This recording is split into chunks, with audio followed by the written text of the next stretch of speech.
Hi everyone. आज का जो हमारा टॉपिक है वो है single phase protection of Motors. सबसे पहले जानते हैं कि सिंगल फेसिंग क्या होती है।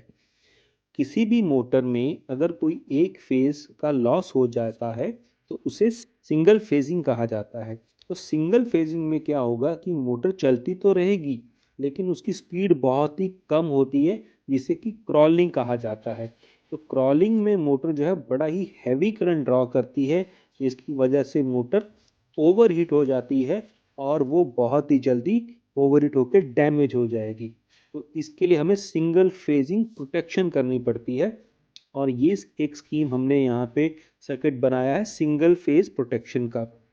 तो यहाँ पे आप देखिए कि हमारे पास एक 3 फेज की मोटर है, जिसका सप्लाई जो है वो हमने आर वाई और बी 3 फेज से लिया है।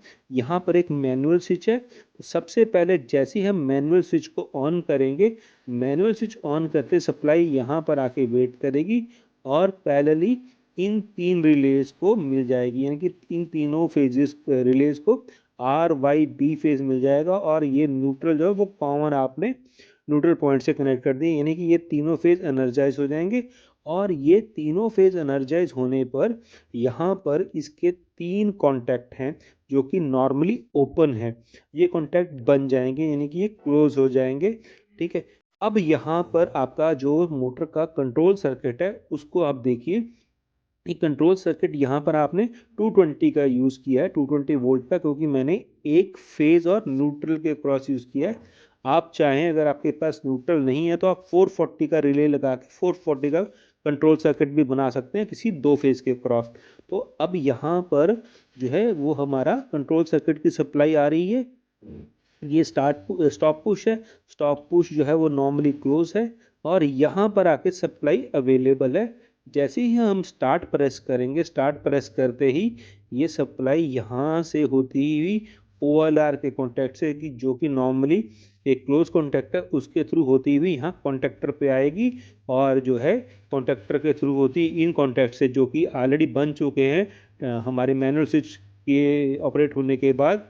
ये तीनों रिलेज के ऑपरेट होने के बाद उनके कॉन्टैक्ट्स बन जाएंगे और यहाँ सप्लाई मिल जाएगी। तो जैसे ही आपका जो कॉन्टैक्टर है इसका रिले एनर्जाइज होगा, सेम टाइम ये इसको पुल करेगा और ये जो 3 कॉन्टैक्ट्स हैं हमारे जो कि नॉर्मली ओपन है, ये बन जाएंगे और मोटर चलना शुरू कर देगी। अब लेटस से कि सब कुछ बढ़िया चल रहा है लेकिन अब कोई एक फेज चला गया, लेटस से वाई फेज चला गया। तो वाई फेज के जाते ही क्या होगा, वाई फेज का जो रिले है ये डी एनर्जाइज हो जाएगा और ये डी एनर्जाइज होते ही इसका जो कॉन्टैक्ट जो कि नॉर्मली ओपन कॉन्टैक्ट है, एनर्जाइज होने पे क्लोज हुआ तो वो दोबारा से ओपन हो जाएगा।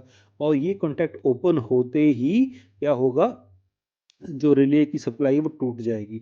जो मेन कॉन्टैक्टर का रिले है, इस कॉन्टैक्टर का जो रिले है उसकी सप्लाई टूट जाएगी और वो डी एनर्जाइज हो जाएगा। और डी एनर्जाइज होते ही ये कॉन्टैक्टर जो है फिर से इसके कॉन्टैक्ट जो है जो कि नॉर्मली ओपन कॉन्टैक्ट है ये खुल जाएंगे और मोटर जो है अगेन क्या हो जाएगी, स्टॉप हो जाएगी। इस तरह से आपको सिंगल फेजिंग की प्रोटेक्शन मिल जाएगी। तो ये था हमारा single phase protection of Motors. अगर आपको वीडियो अच्छा लगा है तो हमारे चैनल को लाइक करिए और मिलते हैं अगले वीडियो में बहुत जल्दी। Thank you. Keep learning and keep growing.